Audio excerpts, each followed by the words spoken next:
Delighted to have Rachel Aubrey talking to us about stuff that builds off of her own MA thesis that she did at CanIL. She works over in the Key Building for Paul O'Rear's team, and I see Paul here today, so that's a good sign. The fourth Thursday of the month is also usually an academic forum, but it's November, and in the US, the fourth Thursday of November is, well, a holiday, right? Thanksgiving. So we will not be having an academic forum on the fourth Thursday of November, but this year November has 5 Thursdays. So we will have one instead on the 5th Thursday, a talk from Eurasia about scripture engagement. We'll have I think a guest in person, though potentially on Zoom. But anyway, so more information about that will be coming later. It should be really interesting. Not in the British sense of, oh, what an interesting paper you've given us, but just to say it was weird and boring. No, like interesting in the American sense of, wow, I hadn't thought about that. I'm glad to have come. I hope you find most of our academic forums that kind of interesting, as I'm sure today's forum will be that kind of interesting. So before I hand it over to Rachel, let me pray for us for lunch, etc. Dear Lord, thank you so much again that we can come together, and on a slightly rainy day, we can be in a dry place where we can learn more about one of the languages that you use to reveal yourself to us. Give Rachel a good time as she's talking, and may we understand what she's talking about and interact well, that we might learn more about Greek, learn potentially more about you, and more about how to share your word with others. And thank you for lunch for those of us who are eating. In Christ's name I pray. Amen.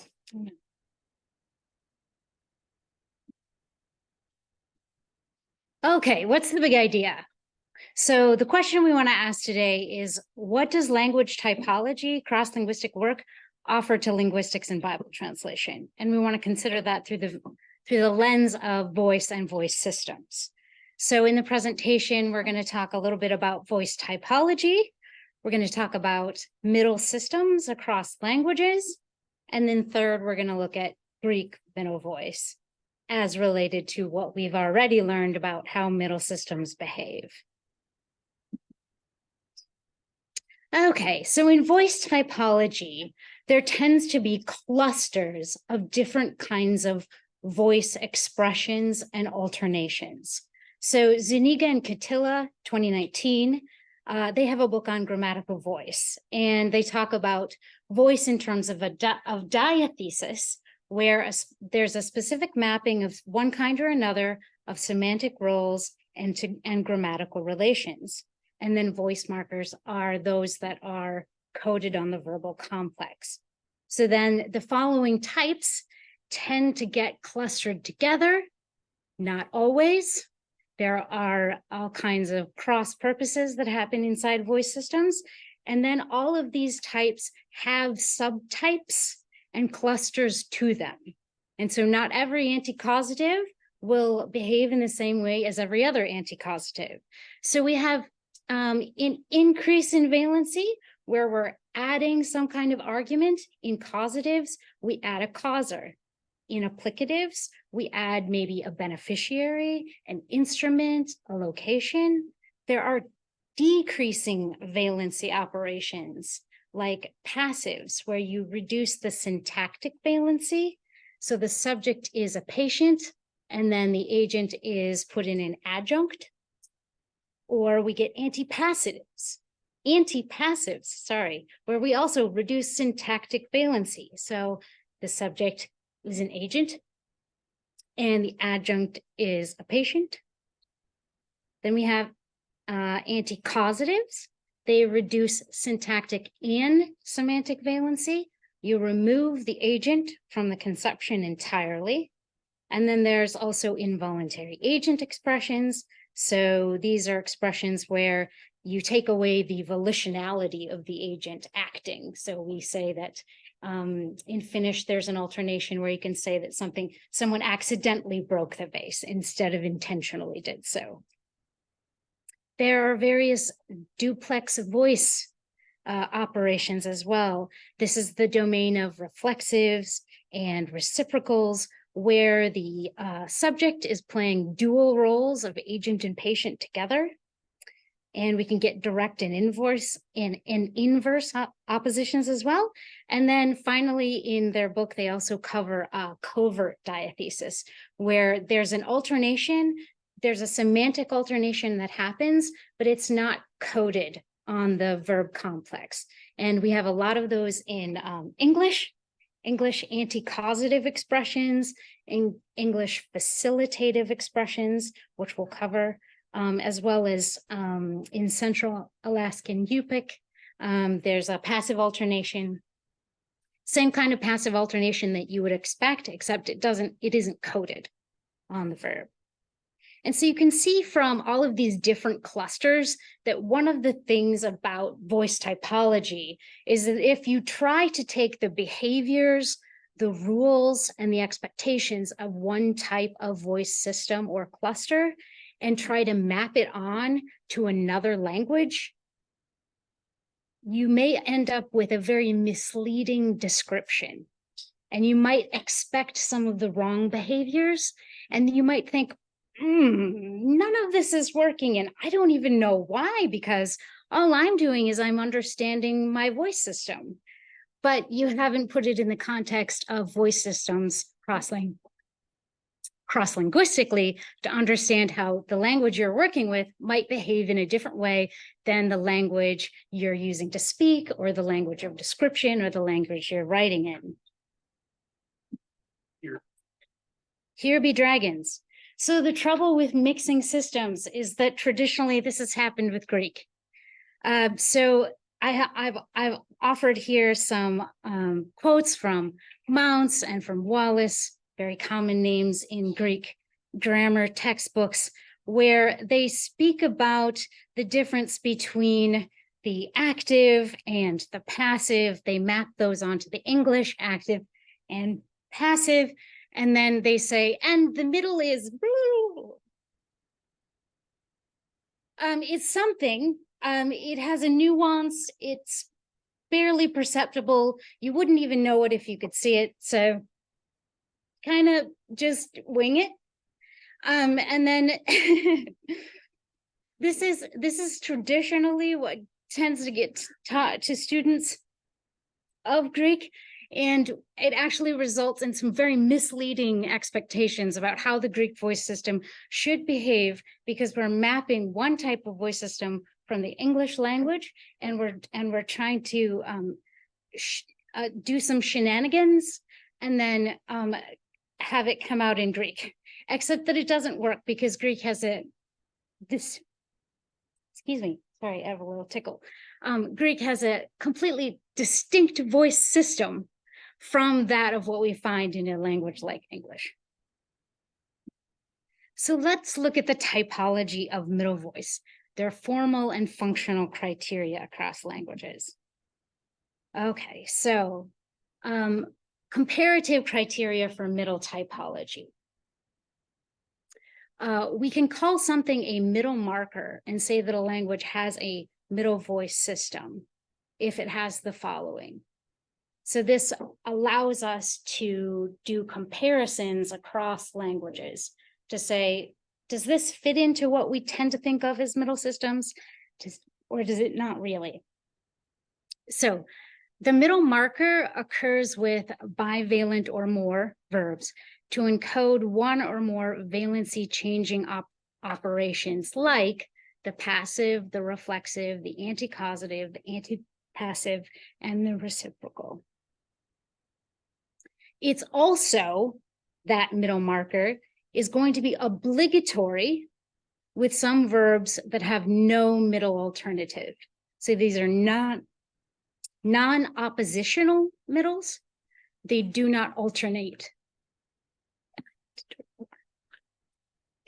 My husband is telling me, drink some water.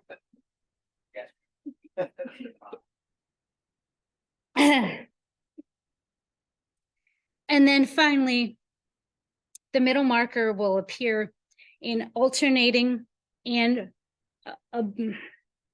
obligatory verbs with,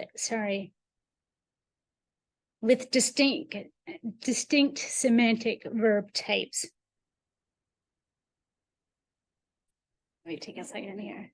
I apologize. This normally does not happen when I'm speaking. Okay. So what in the world does this mean? It means that middle markers tend to be polyfunctional, and that middle systems have a combination of oppositional and non-oppositional verbs. And rather than a single voice operation, the middle is a cluster of functions. This kind of a definition allows us to compare, have it kind of independent of any language-specific criteria in order to do some cross-linguistic comparison. So identifying oppositional middles then ends up relying on a functional component, its association with valency change. And this relies on already established comparative concepts. And then it also relies on distributional criterion of the middle marker, such that we can identify non-oppositional middles, those that lack an unmarked or active counterpart. But we don't want to take only valency changing as relevant to middles, because this neglects that there exists a divide between those valency reducing markers that exclusively function as intransitivizers in languages, and those that show a systematic relationship across multiple verb classes with the same marking pattern that are obviously non-valency functions. And we're going to look at that as well. So one of the really interesting things about middle systems is that there's an interplay between grammatical and lexical, and it's distinct from just a simple intransitivizer, even though the valency operations are all valency reducing operations. Okay, and so we can look at just a few language examples that show middle markers. You'll see there, I've got a divide. On one side, you can see Greek, and another side, you can see English. And you'll say, hey, wait a minute, why do I say English there? I'll get to that in just a second. So these are just some examples of languages that mark these various types. So you can see an example of languages that do this, and then languages that fail the test for a criterion for having a middle system. So those languages that do, well, they will use the middle marker to mark a passive, maybe an antipassive, a reflexive, a reciprocal, and an anticausative. Not every language has to mark all these types with a middle form. It'll be some combination therein. So in Greek, we mark the passive with the middle marker, the reflexive function with the middle marker, the reciprocal, and the anticausative. But Greek doesn't do an antipassive, although Cavagnenia and Thulong do, as in their middle systems, they include the antipassive. So if a language has a polyfunctional intransitivizer, but it doesn't have any non-oppositional verbs, then it doesn't fit into a middle marker proper. And then if a language has a lexically restricted set of verbs that are marked with the same form, but it doesn't encode any valency changing operations, then it's not at the core of what we think of as a middle system and doesn't fit into a middle marking proper. And turns out that middle markers are often pervasive in family groups, which may have to do with language contact, and that there are genetically related languages. But the most common is that it comes from a shared inherited trait from an earlier language and language family. So middle systems are often historically very old constructions and get passed down in language families. So I put in the English there just so that we could say, here's a language where we don't see these kind of valency operations happening with the same coding, formal coding. We can express the same functions in English, but we don't express them with a single coding pattern across all of the types.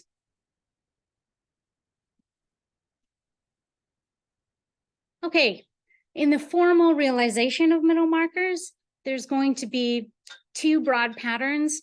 One where they're specialized, and that means it's only used to express the middle functions. And then another where it's cumulative. And so this is where Greek fits because it interacts with tense, aspect, modality, agreement, right? These kinds of patterns. So in their formal realization, middle markers can be prefixes, circumfixes, suffixes, clitics, a change in the vowel lengthening in the verb stem, reduplication, pre-aspiration. There's a great variety of different kinds of middle markers across languages. So let's look at some of the valency changing oppositional middles. So again, just to reiterate, why am I saying valency changing? It's a more neutral term rather than just trying to talk about an intransitivizer, because actually a number of these have pretty distinct effects on syntactic and semantic valency. And I wouldn't want to suggest that it only operates with syntactic valency or semantic valency. So valency change offers that as a term. Okay, so we have valency oppositional middle typology with various types. You can see different languages with their different forms containing different types of valency operations, where we have, I've expanded the list here to include also self-benefactives that I didn't mention before, impersonals, and facilitative types. And you can see that different languages will have a different formal expression as well as a different set of functions that are included within the middle marking domain. So in Greek, has the passive function as well as las. And here we reduce the syntactic valency. So the subject is a patient, and if an agent is allowed to be expressed, it would be expressed in an adjunct phrase. These are the kinds of passives you would recognize as being passive. There's the anticausative. So this is a difference between a caused event in the non-middle, where an agent does something to cause a patient to undergo a change of state. And then in the anticausative, we remove the agent from the conception entirely. And the thing just happens. The patient subject undergoes a change of state. It happens as if by magic, as it were. We take out the conception of that agent in the conception of the event. So here I want to talk about, I just want to mention the fact this is really interesting because it's lexically restricted. It's a lexically restricted type. Not all the logical possibilities will play out in a language. So if a verb has a highlighted agent component, it's something that cannot be done without the tinkering of an agent doing it, then you're not going to get an anticausative expression on that verb. If it has a middle marker, it won't be an anticausative because it can't happen without that agent component. It's not something that can be a spontaneous process, right? This is super fun and I will not get into it. There's reflexives where there's a co-reference of the agent and the patient. It reduces semantic valency and can reduce syntactic valency, but doesn't always reduce syntactic valency. Greek does express the reflexive function with its middle marker, and sometimes there is a lexically restricted syntactic object. So the active and the middle both are transitive, but the middle is expressed with a lexically restricted object that specifies a body part or something you can wear. So it'll be something like, I washed my body this morning, or I put on my shoes this morning, or I put on my belt for battle. And it'll be middle marked and reflexive, and it'll still have an object. So you haven't reduced the syntactic valency in those instances. There's self-benefactive functions, where you don't get a co-reference of the A and P, you get a co-reference of the A and a non-patient participant. So co-reference of the recipient, an addressee, or a beneficiary. So these are actions that are middle marked that you do for the benefit of yourself. Reciprocals, the agent and the patient, all of those participants involved in the event are involved in it in the same way. So in Greek, we end up with a lot of verbs of embracing, kissing, intimate verbs, battle verbs, where if you're in a struggle or a fight, the agent is doing the fighting and receiving the fighting. And then the patient is doing the fighting and receiving the fighting.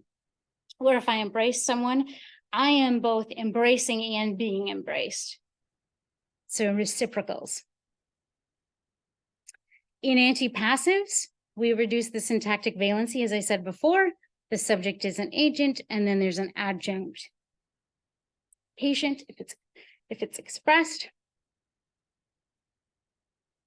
I don't want to dwell too much on any one of these, just to flash them before your eyes so you get the general idea. There's impersonal functions in the middle, where they're generic or unknown agents. It's just habitual happenings, like running happened at this event, or swearing happened at this event, or there's been rain. And then facilitatives, where you're talking about, these are often written about as a subtype of passives, because you're talking about the potentiality for an event to take place. Its ease or difficulty, quality judgments about the subject, or intrinsic ability of the subject to undergo a process or something like that. So you get things like, this book is selling like hotcakes, or this soup eats like a meal. You'll recognize that. Or this shirt is not wearable, making statements about the subject. So that's valency, fits into the wider domain of valency changing oppositional middle functions. And then we can come to also middle systems fundamentally also have non-valency related oppositional functions, and these vary widely across languages. There's often going to be associations with TAM categories, where the middle actually functions as an imperfectivizing marker, or iteratives, or habituality and deontic modality. And then inside of the scope of, if you've ever heard of Hopper and Thompson 1980 in transitivity literature on semantic transitivity. So this is a paper that talks about semantic transitivity as being a continuum, where you can have events that are more transitive and events that are less transitive. So in the prototypical highest transitive event, you get an agent doing something that causes a patient to undergo a change of state, right? And then these types of middles are ones where you've diverged from that in some way. You've made it less volitional, or you've taken away the change of state. There's different ways you can do that, that you can diverge from that prototype of a high transitive event. So the ones I've listed here involve experience or stimulus interactions, where you don't have an agent and a patient, but you have some kind of learning, knowing, seeing. So perception events, speech act events, where the agent isn't doing something to a patient, it's experiencing something and maybe takes in knowledge, like reading a book or learning something. or it's looking around and taking in visual stimuli in its environment. And then finally, I had mentioned in the beginning, there are non-oppositional middles. So these are the things that get called deponent. If you've read at any point in Greek literature, Greek grammars, references, lexicons, they might use deponent here. These tend to be strongly lexically determined, and they're not systematically stored in dictionaries and grammars. And so it can be very hard to find out what languages have what non-oppositional middles, because it might not actually be provided. But they do tend to fall into, Suzanne Kemmer wrote a work called Middle Voice. They do tend to fall into the cross-linguistic middle event types that we've been talking about, the valency changing ones as well as the non-valency changing ones. So in her types, she'll list things like speech acts, body action, cognition events, emotive speech acts, emissions, bodily emissions especially tend to get marked in this way, weather and body states, self-directed actions, these sorts of things. So one of the interesting things about this is that oppositional plus non-oppositional middles occur in every middle system, but there is a great divergence in how many there are. So distributional patterns vary across language.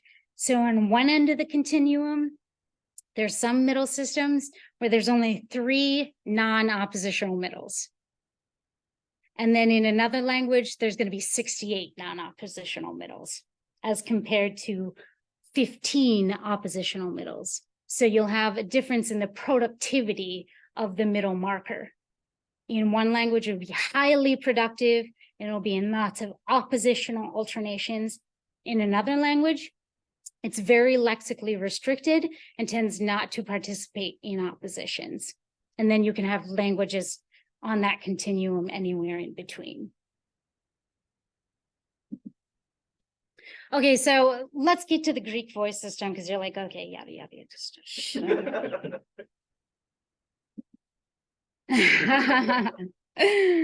Okay, so in the Greek voice system, I'm going to just flash a lot of verbs at you, and all you need to do is take in the type, really.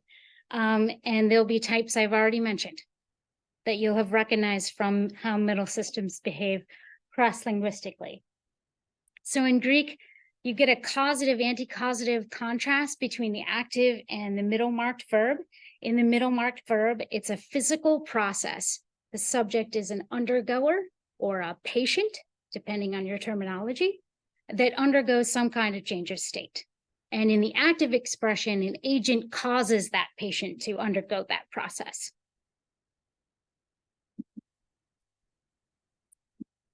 Let's see, same kind of pattern, causative, anti-causative, but this is with translational motion and non-translational motion. Non-translational motion is just get up, sit down, changing body posture kinds of things. Translational motion means you go from one location to another with your body. So you walk, you go on a journey, you travel, you visit, you depart, you arrive. All of these kinds of verbs tend to be middle marked. And then if they have an oppositional counterpart, that oppositional counterpart will be about causing a thing to change location or causing someone to change body posture, that sort of thing. Same kind of contrast, just with different event types. And then this one is posture. Same contrast again. Stand up, sit down, rise. Collective motion, same thing. In this case, this is about groups. So groups of people in the middle marked column disperse, they scatter, they flee, they run, or they come together, they merge, they mix, they arrive. All of these verbs are of the same type as you saw before, causative, anti-causative pattern, except it's just this time there are lots of participants. There's a group of participants rather than just one.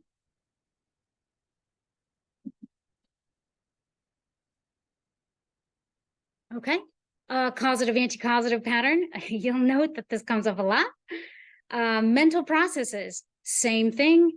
Cause a mental process in someone else, or the subject undergoes a change in their mental state. So you become glad, you become annoyed, you become courageous, you become afraid in the middle. Same thing again, mental process, except here there's a physical psychological contrast. So in the active, it will be about causing a physical state of some kind, causing an injury, but then the middle will be a mental process. So cause to shake versus feeling shaken mentally, okay? Cause an injury versus experience a hardship mentally. Till a field versus feel troubled or be troubled.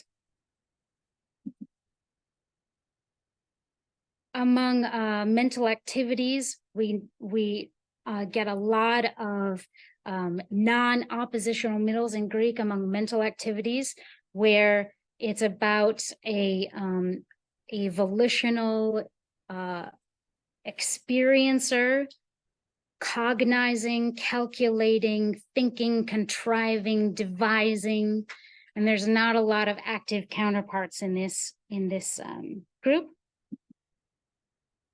But we can get the physical psychological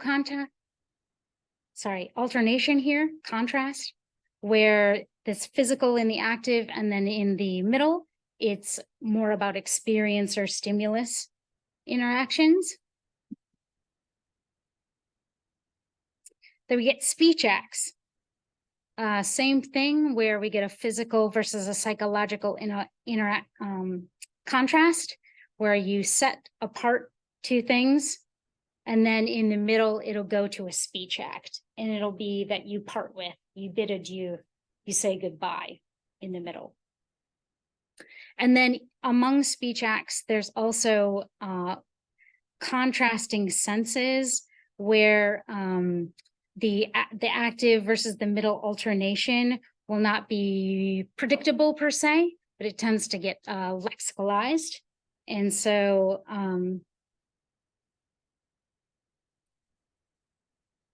you'll get an unpredictable contrast there. I'm going through these quickly. I apologize for that. There are labile speech acts as well, where the active in the middle don't really show a contrast in meaning, but they just occur, either as an active or a middle marked verb with speech acts. And then there's middle-only speech acts as well. There's a lot of middle-only speech acts. These are non-oppositional. They don't alternate with an active. Perception events. I already covered this. Again. And I'm going to keep going. Indirect reflexives. We talked about those. We talked about direct reflexive and indirect reflexive. Sorry, indirect reflexives are just another name for self-benefactive events, and then direct reflexive is just another name for reflexives, things that you do on your own body. And reciprocals, and I mentioned this type before. Here's an example of them occurring in Greek. Okay, so one of the things that this gets us in looking at the typology of middle systems is that we can recognize anti-causative patterns, and that helps us understand one of the contrasts that exists in Greek in the aorist. In the first aorist, you can see that in the left column, the present middle indicative, the my, all the way down. These are all the middle types, and they all get marked with the same form, from the self-benefactive all the way down to the passive. And then in the first aorist morphology, there's a split.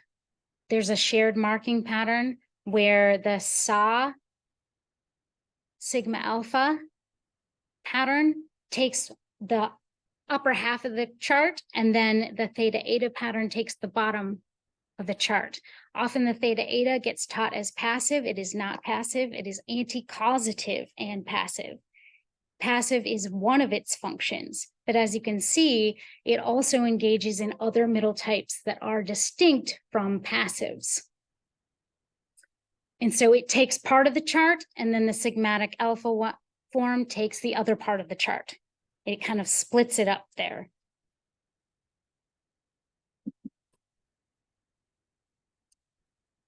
So in the semantics of passive and spontaneous events, what you'll end up with in the theta eta form is you'll get some verbs will do an active versus a theta eta middle marker, and they will involve a passive alternation. Other verbs, they'll have the same pattern. You can see the same marking pattern in active versus a theta eta middle marker, but they'll be anti-causative. And then there are verbs that do either alternation. They can occur with the theta eta and be interpreted as a passive or as an anti-causative. And this is about the lexical semantics of the verb, whether it will allow that a passive interpretation or only an anti-causative interpretation.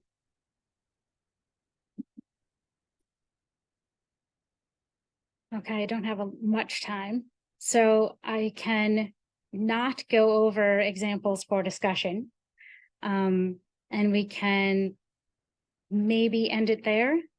I had examples from scripture to discuss, and that was for some of the translation folks. But I've probably run out of time, so I'll go to my last slide, and I'll say that I'll repeat. What's the big idea? What does language typology offer to linguistics and Bible translation? So it helps us understand the languages that we're working with, both in the source languages, Hebrew and Greek, and in the target languages. What kind of voice system do they have? Is it distinct from the one you are used to? And what is it like? Is it like these other languages do, or is it different from them? And when we know these things and can understand them in their typological context, then we can expect the right things out of them. We can expect the behavior that they show us. We can say, yeah, we recognize that. We know why it does that, and we understand why and what that means, rather than trying to rejig it into something we expect because it might be our first language or our second language. And it allows us to recognize, is this the same as my language? Is it different from my language? And what language is it like? This is helpful for us in linguistics and Bible translation. Thank you.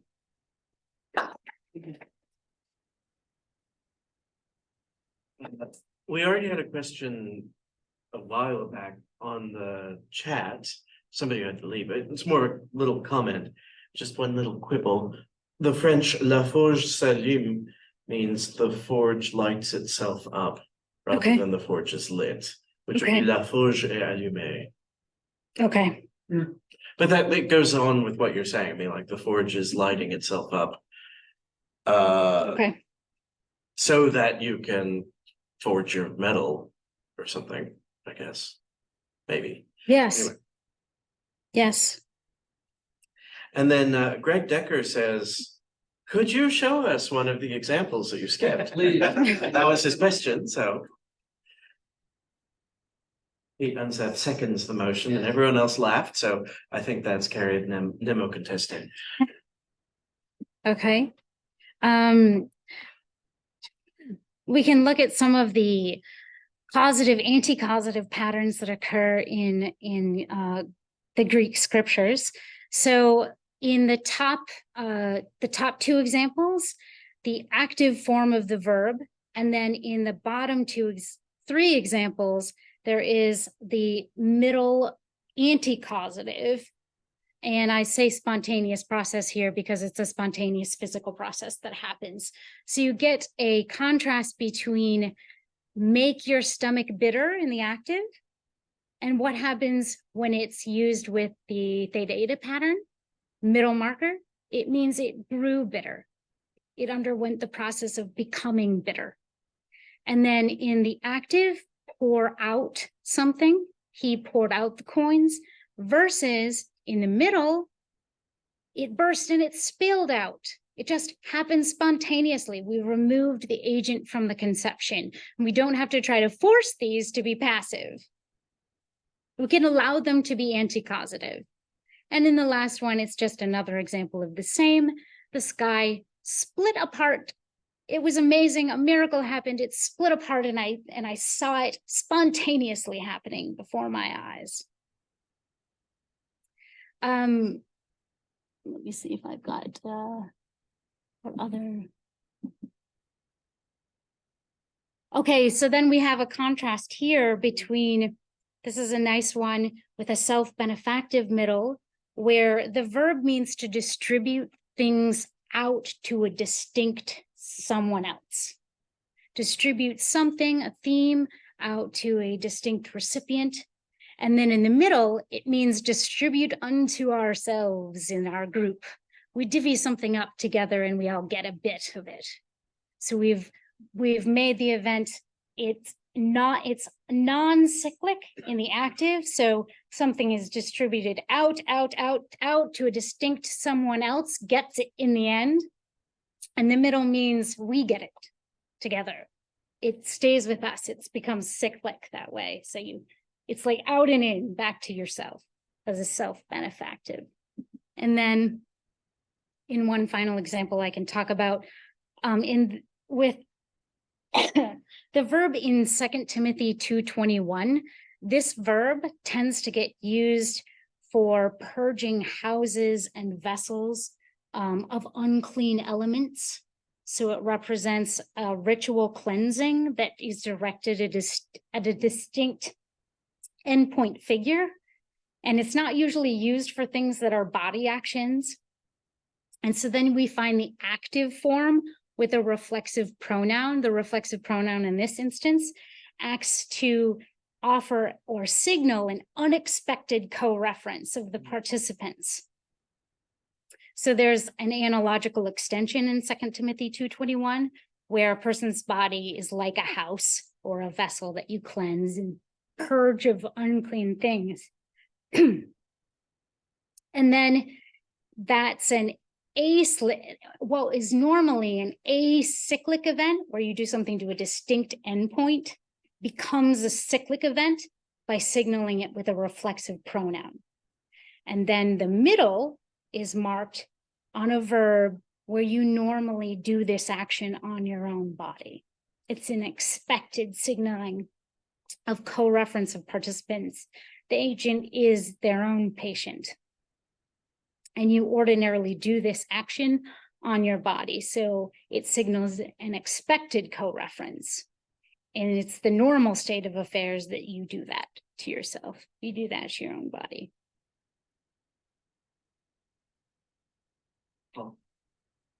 So you've uncovered some greater precision, is fantastic. You've also uncovered some deficiencies in the grammars, which is sad, but also fantastic. In your journeys, have you noticed anything in our English translations that would have been affected by this greater precision? Yes. Yes. Yes. There are plenty of places that will remain unnamed, because I am genuinely not trying to critique any one translation. But there are plenty of places where an attempted passive is forced on a theta eta form. And it ends up very odd indeed. And it doesn't need to be that way. So that would be one shining example on a hill, because we've recognized that the causative anti-causative contrast is very common cross-linguistically among Middle systems, and Greek has it as well. And it's fairly pervasive in Greek Middle morphology. So does a particular contexts come to mind that not specifying a specific translation? Is there a verse? In the Revelation narrative in Revelation 6:14, the sky was split apart by God. Could be a possible interpretation of this verse, and it might depend on how much inside of the conception that's being built you want to bring in God as an explicit agent versus whether you want to focus on it being a miraculous happening and those sorts of things. And that one would just be one that you would say you could offer arguments for one or arguments for the other. Like the hills melted before the Lord. They weren't, it wasn't the hills were melted. I mean, God is sort of melting them, but not like he's taking his blowtorch to them to melt them. It's just they melt. Yeah.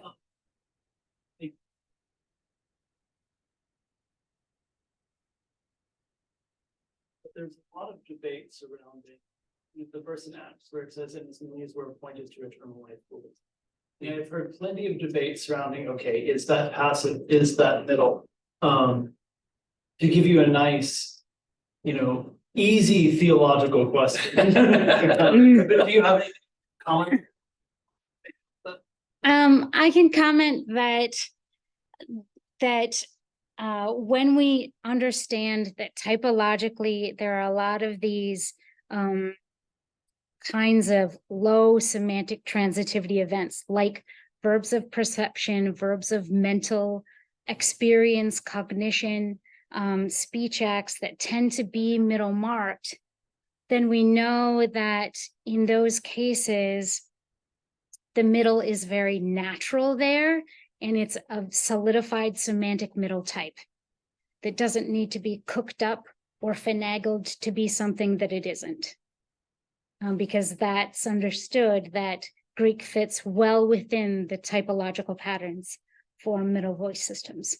And so when you've got an experience or stimulus event and the experiencer trusts, believes, understands, thinks about, cogitates on, they're experiencing some kind of cognitive effect on themselves.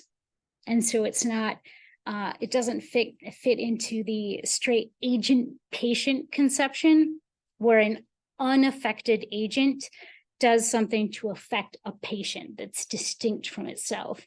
In these kind of middle interactions, oftentimes the agent will be affected in some way, rather than being a totally unaffected, prototypical transitive kind of event. And so if a verb shows up with middle marking like that, it's an expected pattern rather than being an unexpected problem case. Yeah. How common in language to have middle voice? You mentioned English doesn't have it. English would normally say just make an intransitive, right? And then the Greek seems to be using it a lot. Yes. So.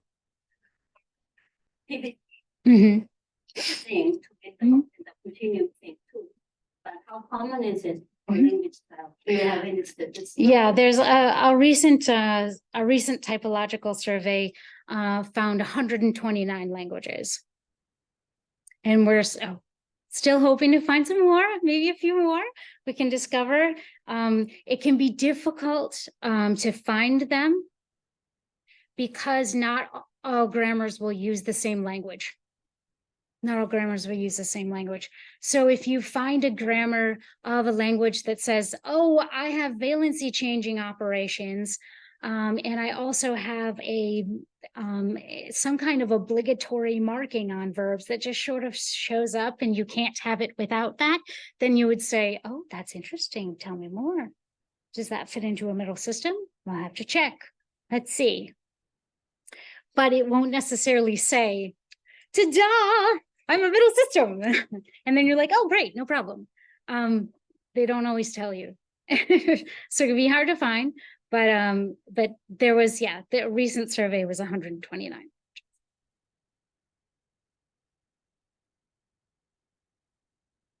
Somebody online asks, does modern Greek shed any light on Modern?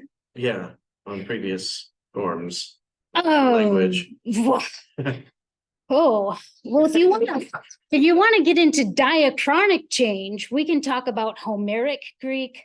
We can talk about classical Greek. We can talk about Hellenistic Greek. We can talk about medieval Greek, and then we can talk about modern Greek. So one of the interesting things about the theta eta marker is that it originated as an eta. Originally, it wasn't theta eta, it was just eta. Then a theta got added to it, so it became theta eta, and it morphed over time through the course of the language and started taking over the functions of the sigmatic aorist morphology.